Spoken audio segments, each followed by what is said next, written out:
Mbak Sasa, KPU memang belum menetapkan hasil kursi di pemilu legislatif kemarin. Tapi apa yang bisa Jenengan jelaskan terkait perolehan suara Anda? Kabarnya Anda gagal masuk di DPRD Provinsi Jawa Timur. Iya, memang penetapan belum ya, tapi rekapitulasi tingkat provinsi sudah selesai. Artinya dari situ kita sudah bisa mengetahui siapa saja yang lolos partai-partai dan caleg-calegnya untuk di DPRD Provinsi Jatim, kita sudah bisa tahu. Dan kabar buruknya, I'm failed. Saya tidak berhasil untuk lolos. Ya, that's gimana? Ini sekaligus saya pengen jelasin tentang perolehan ya, karena kemarin saya coba posting di media sosial saya tentang bagaimana posisi kursinya, bagaimana perolehan suaranya. Tapi ternyata orang masih tidak paham bahwa saya nggak lolos gitu. Jadi masih banyak yang mengira saya lolos. Apalagi di depan tuh saya sampaikan terima kasih sekian ribu suara untuk PD Perjuangan, sekian ribu suara untuk Diana Sasa gitu. Biasanya memang itu hanya dilakukan oleh caleg yang jadi ya. Mengucapkan terima kasih pada pemilih itu kan hanya dilakukan caleg-caleg jadi. Nah caleg nggak jadi, ya udah biasanya mereka lalu ya sudah off gitulah. Saya ngerasa I have to say thank you. Saya harus ucapkan terima kasih pada pemilih saya, pemilih PD Perjuangan, apapun hasilnya, whether it is berhasil menjadi kursi atau tidak, itu tetap yang namanya terima kasih harus kami sampaikan karena itu adalah sekian banyak amanah yang dititipkan pada PDI Perjuangan. Nah, sebenarnya kalau secara hitungan PDI Perjuangan di Dapil 9, di Dapil saya itu mengalami peningkatan yang cukup signifikan. 21.000 lebih suara tambahan jika dibanding dengan pemilu tahun 2019. Tapi kok malah nggak jadi gitu ya. Saya pun juga mengalami, suara saya juga naik hampir 10.000 lebih. Itu buruk sih sebenarnya untuk seorang incumbent ya. Naik hanya 10.000 itu kurang prestasi lah kalau dilihat secara politik matematika pemilu. Tapi naik gitu, artinya perolehan itu naik. Nah mungkin orang kemudian bertanya-tanya, kursinya naik, suaranya naik, perolehannya Mbak Sasa naik, perolehannya partai juga naik, kok nggak bisa jadi gitu. Ini soal matematika pemilu, artinya ketika semua partai berusaha untuk menambah suara, otomatis kursi jadi lebih mahal. Artinya untuk jadi satu kursi itu nilainya suaranya semakin besar. Dan kebetulan PDI Perjuangan adalah partai yang besar dan sudah punya kursi lebih dulu. Kalau di sistem Senlik itu kan kursi pertama dibagi 1, kursi kedua dibagi 3, kursi seterusnya dibagi 5, 7, 9 dan seterusnya.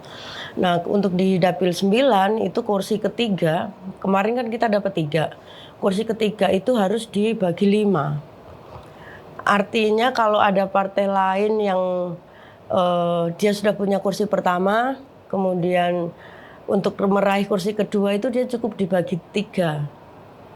Jauh banget kan, dikali 3 dengan dikali 5. Nah itu yang terjadi. Jadi PDI Perjuangan karena dibagi 5 dapatnya itu sekitar 82.600. Nah sementara ada partai lain yang dia di kursi kedua hanya dibagi 3 itu dapatnya 89.000. Nah ini memang kalau dilihat matematika hanya 89.000 dan 82.000, hanya sekitar berapa tuh 6.000 ya? 7.000. Selisih 7.000. Tapi kan nggak gitu ngitungnya gitu. Ngitungnya kalau kami kalau mau mengejar yang 89.000 itu harus kali 5. Jadi ya 7 kali 5 berapa? 35.000. Kalau mau menyaingi kursi kedua, partai yang dapat kursi kedua itu, kami harus nambah 85.000. Terus gede banget 85.000 itu dan ya nggak terkejar gitu. Artinya kami ya Ada bangganya, ada sedihnya. Bangganya karena suara PDI Perjuangan naik, artinya kepercayaan masyarakat pada PDI Perjuangan meningkat. Sedihnya kursi kami hilang. Gitu. Apa yang jenengan pikirkan ketika begitu tahu bahwa jenengan gagal masuk ke DPRD? Saya biasa aja sih ya. Jadi ketika awal masuk di percaturan pemilu 2024 ini, saya sudah siap dengan segala macam kemungkinan yang bisa terjadi gitu. Dulu kan saya nomor 2, sekarang saya nomor 3. Artinya saya juga harus siap-siap, ada kemungkinan gitu bahwa mungkin Sasa bisa nggak jadi gitu. Aku udah ada siap lah gitu untuk itu. Kemungkinan itu sudah ada. Kemudian yang kedua, saya melihat kondisi politik secara nasional. Ini ada sesuatu yang memang untuk PDI Perjuangan berat. Kami harus struggle lebih, harus berjuang lebih jika dibandingkan dengan yang 2019. Karena ya situasi politiknya sedang tidak berpihak pada PDI Perjuangan. Artinya ada upaya-upaya memang untuk mendegradasi suara PDI Perjuangan. Untungnya kalau di dapil kami ya kami anggapnya nggak terbukti gitu aja, karena faktanya suara kami naik gitu. Artinya di situ saya bangga. Ya kita udah dengar dan lihat di banyak media ya tentang bagaimana upaya untuk menjatuhkan PDI Perjuangan itu. Dan kami tunjukkan bahwa kami solid, semua caleg PDI Perjuangan di Dapil 9 bergerak, semua bekerja, hasilnya bagus. Hanya memang kursinya menjadi lebih mahal dan kami tidak cukup suara itu aja. Bukan kalah sih, kalau saya memaknainya ini bukan kalah tapi lebih ke kurang suara. Saya tahu persis banyak pendukung jenengan itu yang kecewa, sayang banget gitu, terus sedih. Jenengan sendiri bagaimana? Saya yakin itu banyak orang nggak percaya karena banyak kan selalu bahasanya Mbak Sasa pasti jadi lagi deh, Mbak Sasa pasti jadi lagi karena sudah kerja, hasilnya bagus gitu. Saya sendiri juga 90%, 80% lah. Saya yakin jadi deh, orang saya udah kerja gitu dan masyarakat terbukti bahwa tanpa money politik mereka mau milih saya gitu. Yang bantu saya juga banyak banget gitu, orang-orang yang tanpa saya beri iming-iming apa-apa itu juga tetap milih. Bahkan yang sudah hanya sekedar saya beri program itu tanpa money politik mereka milih saya.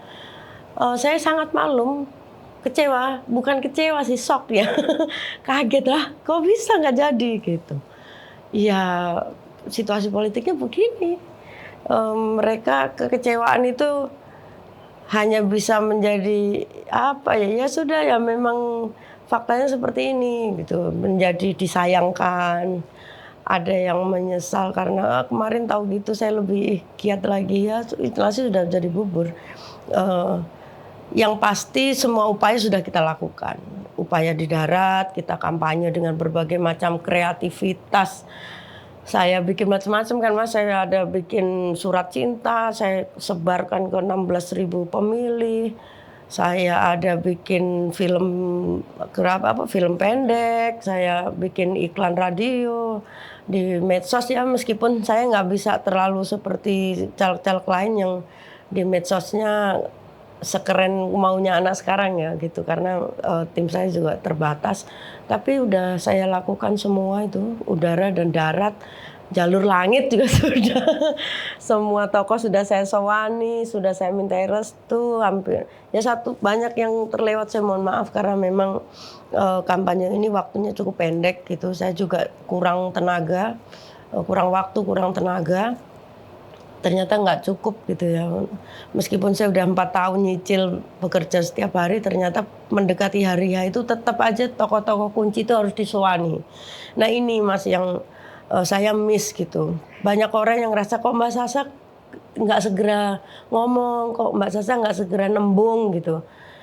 Iya, saya bagi waktu juga. Yang saya pikir ya masa tokoh besar kemudian saya WA kan ya nggak pantas gitu, saya harus ketemu. Nah pertemuan itu yang tidak cukup waktu saya. Jadi banyak tokoh yang hanya bisa kemudian hanya saya telepon, mohon maaf saya belum sempat sowan gitu. Ini yang saya agak menyesal di situ sih, karena banyak banget yang Mbak kok last minute sih kurang seminggu baru sini kan. Jadi mereka sendiri untuk bergerak juga kerepotan.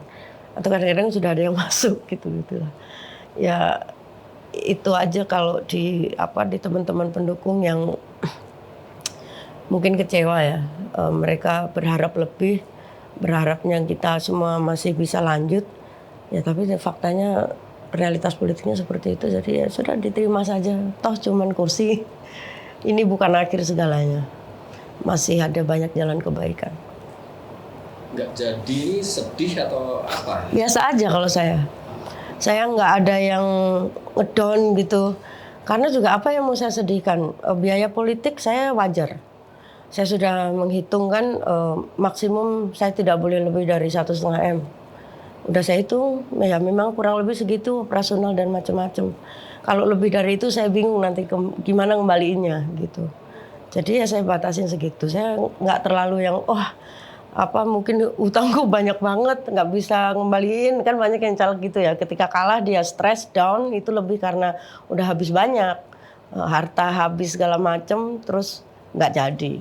Kalau saya nggak jadi pun ya biasa aja gitu, karena semua sesuai dengan wajar gitu, semuanya wajar. Pembiayaan wajar, kemudian ya ini saya bukan kalah karena dikhianati gitu, misalkan pemilih saya yang awalnya sudah saya bantu nggak milih saya misalkan, bukan karena itu, bukan juga karena tidak didukung kader partai, enggak juga, solid banget kader partai terutama di Magetan, saya lihat sangat solid mengantarkan saya, jadi ya nggak ada no regret, tidak ada yang saya sesali. Jadi biasa banget saya ya ini soal situasi politik sedang tidak berpihak ke PDI Perjuangan dan kurang suara untuk menjadi 3 kursi, itu aja.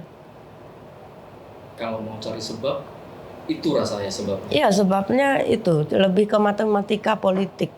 Jadi bukan soal relawannya nggak solid atau saya disong sama relawan, nggak ada. Banyak loh Mas yang last minute ketemu saya nggak sempat, lalu mereka di video call lagi pertemuan dengan warga, video call dengan saya, say hi dan Bu Sasa pokoknya kita support penuh ya, mudah-mudahan Bu Sasa jadi lagi. Dan itu mutlak di situ. Hampir 201 TPS itu, satu desa itu hampir 300-400 suara last minute. Itu terjadi di beberapa tempat. Artinya masyarakat Magetan terutama ini sudah berupaya sangat maksimal untuk bisa mengantarkan saya.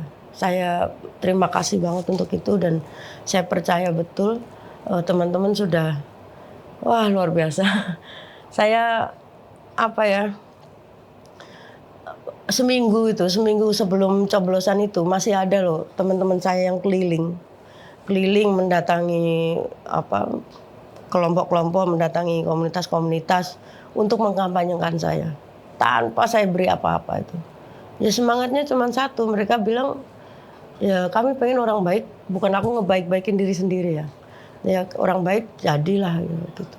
Katanya gitu. Ya saya terima kasih sebelum, cuman Mas jangan ngoyo-ngoyo kok sampai malam-malam, soalnya kadang semalam itu bisa 2-3 titik gitu. Saya kan kasihan juga. Sementara saya juga sudah kurang 3-4 hari sebelum coblosan, minggu tenang itu saya udah ngelok diri saya ningkatin spiritual lah, udah nggak ngurus lapangan gitu. Tapi masih banyak yang bergerak itu. Mas-mas saya di Pencak, kan saya orang Pencak ya. Itu masih keliling loh. Saya makanya rasa bersalah saya lebih di situ. Bagaimana kemudian berterima kasih ke orang-orang ini yang sudah sekian besar upayanya untuk bisa memberangkatkan saya. Tapi ternyata ya situasi politiknya belum berpihak. Ya, terbukti sebetulnya itu di Magetan misalnya jenengan kan terbanyak kedua perolehan secara individu. Itu jauh dari target loh. Jadi kalau boleh jujur, saya di Magetan itu target saya minimum 30.000. Minimum. Kenapa ya? Karena saya sudah hitung 4 tahun saya bekerja, DPT yang di sana hampir 500.000, di kota aja itu 30.000, hanya kecamatan kota. Ya, saya mengharapkan hasil yang lebih luar biasa. Ya tapi memang ini nggak bisa dipungkiri ya Mas, masyarakat masih pragmatis. Artinya memang banyak pemilih Diana Sasa itu yang nggak disangoni milih gitu. Tapi juga masyarakat awam yang mengenal saya belum lama itu masih ya nyun sewu ya belum yakin. Masih banyak. Jadi bahkan di relawan saya pun mereka keder juga. Jadi ya saya maklum. Mereka untuk bergerak lebih masif itu wedi kan. Orang itu kan ya wedi Mas ditakoni sangunin di. Itu yang tatak untuk menjawab ketika ditakoni sangunin di. Terus menjawab Mbak Sasa orang ngedum sangu. Itu nggak banyak. Dan saya apresiasi betul pada mereka yang sanggup mengucapkan itu dan tatak mengucapkan itu kepada pemilih. Karena ibarat kata diweleh nih. Orangnya sangune ya ora dicoblos misal gitu. Orangnya sangune ya ora iso ya. Semacam itu menghadapi jawaban-jawaban seperti itu kan nggak mudah. Butuh mental yang kuat. Itu yang ya kita tahu lah. Level demokrasi kita memang masih segitu. Artinya pragmatisme politik itu masih terjadi. Terus ya masih masif gitu. Dan banyak caleg baik di kabupaten maupun RI ini yang tumbang karena kena serangan fajar itu. Aku nggak bilang faktor kekalahan saya karena itu ya. Itu hanya salah satu bagian kecil aja yang kalau misal ada serangan fajar saya juga nyangoni gitu mungkin lebih masif karena teman-teman relawan juga pede. Cuman saya kan dari awal bilang saya pengen sebagai politisi tugas saya bukan cuma merebut kekuasaan, kemudian melakukan kewajiban-kewajiban kebangsaan, tapi juga melakukan pendidikan politik. Saya sudah gini, kalau saya tetap melakukan money politik, terus nanti tinggalan saya apa? Legacy warisan saya untuk generasi mendatang ini apa? Pelajaran apa yang mau ditinggalkan dari proses berpolitik ini? Nah saya memilih untuk ini. Sudah, kalaupun memang saya nggak bagi duit, kemudian saya kalah, ya wes, ora apa-apa itu biarkan menjadi catatan sejarah, menjadi pelajaran politik untuk semuanya. Cuman kan nggak enaknya kan anak-anak muda tuh pada gini. Berarti baik aja nggak cukup ya Bu Sasa. Kita harus kaya gitu. Perih, saya mau mengiyakan itu tapi perih gitu loh. Masa ngono ya? Masa kita mau bilang gitu? Aku nggak berani mengiyakan itu.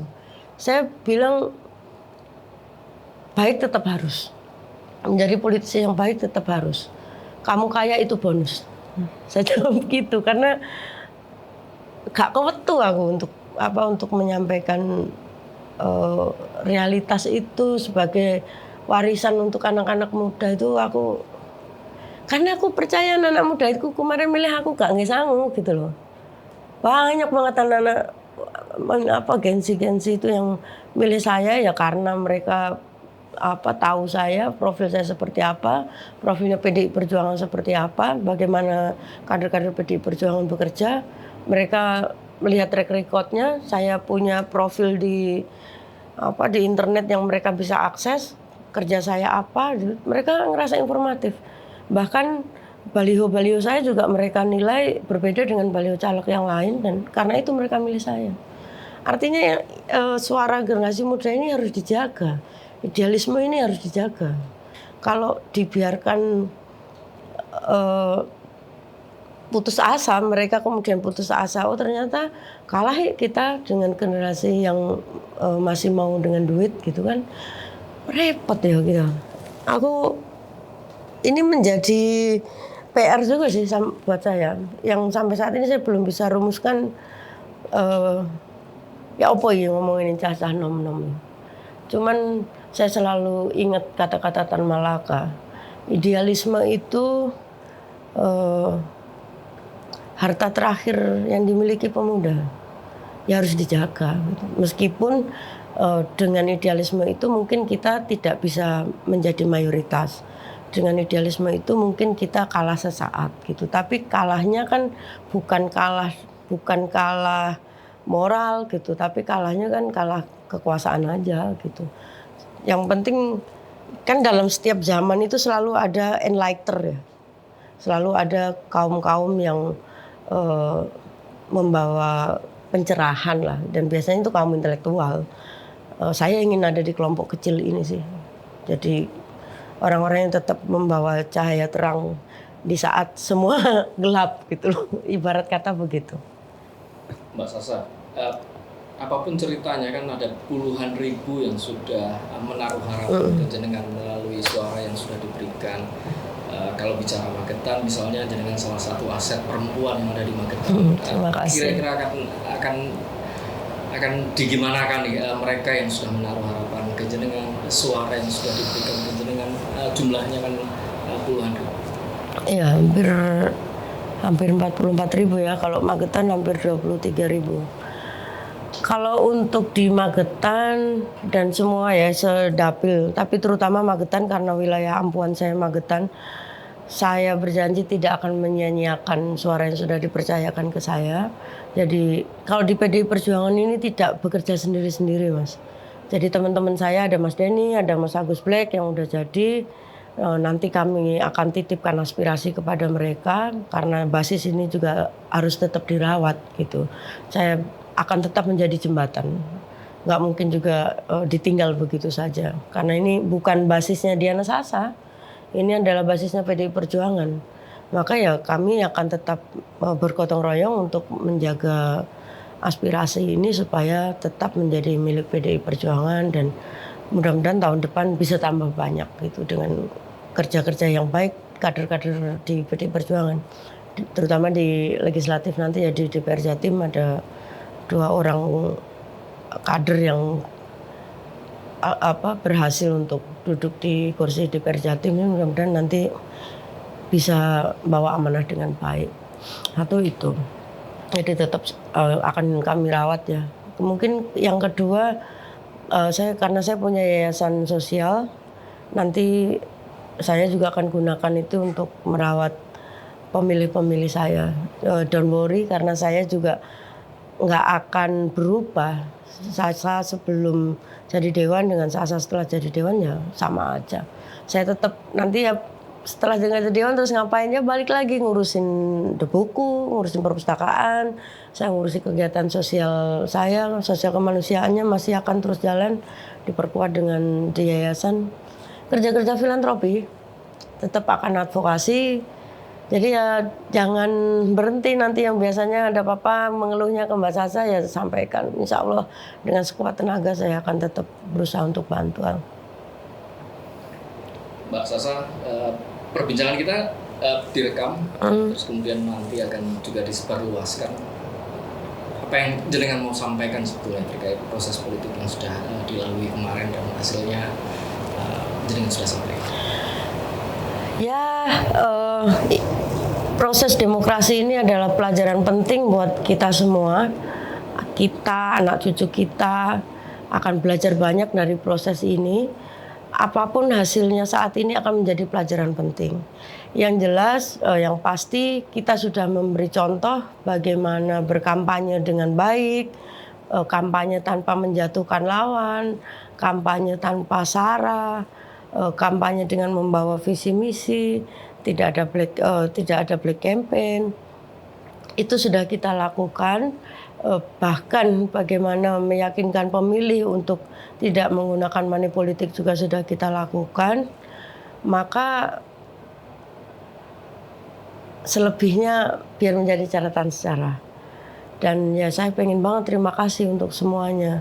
Semua unsur masyarakat tuh, saya kalau takutnya sebutin satu-satu nanti nggak kesebut. Yang pasti saya mudah-mudahan nggak lupa ya semua sahabat-sahabat saya di Diana Sasa and Team Diana Sasa Syndicate, tim saya, staf-staf saya yang sudah tiap hari saya marahin, tiap hari saya omelin, tapi mereka tetap sayang ke saya. Ya, mudah-mudahan jadi pelajaran penting buat kita untuk menjadi lebih solid. dan belajar banyak karena juga kita tahu ada kurang lebih di tim kita. Kemudian para tokoh, aduh banyak banget ya Mas. Teman-teman di Muslimat di NU ya, atau sahabat-sahabat saya di NU, terima kasih matur nuwun sanget. Teman-teman di LDI, aduh itu luar biasa, terima kasih. Saya bisa lihat di kantong-kantong LDI suara saya meledak. Kemudian teman-teman pemuda Muhammadiyah yang, waduh pangapunten sangat ya senior-senior di Muhammadiyah karena ini anak sampai kayak anak nakal gitu, nggak mau kalau nggak bahasa di teman-teman pemuda Muhammadiyah itu. Kemudian juga pemuka-pemuka agama banyak banget ada di Katolik, Romo, matur nuwun, dan pimpinan-pimpinan stasi. Kemudian di Kristiani juga pendeta-pendeta banyak sekali. Saya terima kasih banget, jamaah-jamaahnya juga banyak yang WA saya. Intinya kecewa tapi ya ini fakta. Kemudian di umat Buddha, terus Wonomulyo, Pule, dan semuanya jaringan Buddhis, terima kasih sekali, luar biasa. Wonomulyo, I love you. Terbukti di Wonomulyo full saya di sana karena memang basis saya dan ikatan emosional kami cukup dekat di sana itu. Kemudian teman-teman seniman yang saya kalau Bupin matur nuwun ya, Bupin, teman-teman dalang, teman-teman Warogo, teman-teman yang biasa nyanyi-nyanyi semua, Mas Joko, Mas Adi, semuanya sampai nangis-nangis. Yang kalian jangan nangis, kalau kalian nangis saya ikut jadi jadi ikut sedih. Teman-teman reok semua. Terus ini anak-anak bal-balan ya yang biasa bal-balan happy, anak-anak futsal, biliar, atlet-atlet biliar, kemudian e-sport, anak-anak e-sport, semangat terus. Tim kita sudah nggak terkalahkan di tingkat nasional. Teman-teman di Karang Taruna, aktivis sampah, guru-guru, bunda-bunda PAUD, para guru di TK, RA, madrasah, semuanya. Kemudian relawan di dinas sosial juga banyak banget karena kami selama ini sering kerjasama. Banyak yang bantu saya, itu saya terima kasih banget. Anak-anak muda di banyak komunitas ya, ada komunitas batik, ada komunitas motor, dan wakif banget aku kayak nyebut satu-satu. Pokoknya intinya semuanya terima kasih. Dan ya mohon maaf kurang banyak ternyata kita. Kalau mau jadi 3 kursi kurangnya banyak banget. Tapi kalian luar biasa dan percayalah ini bukan akhir segalanya. Kita masih punya banyak jalan kebaikan yang lain dan kita pasti ketemu di sana.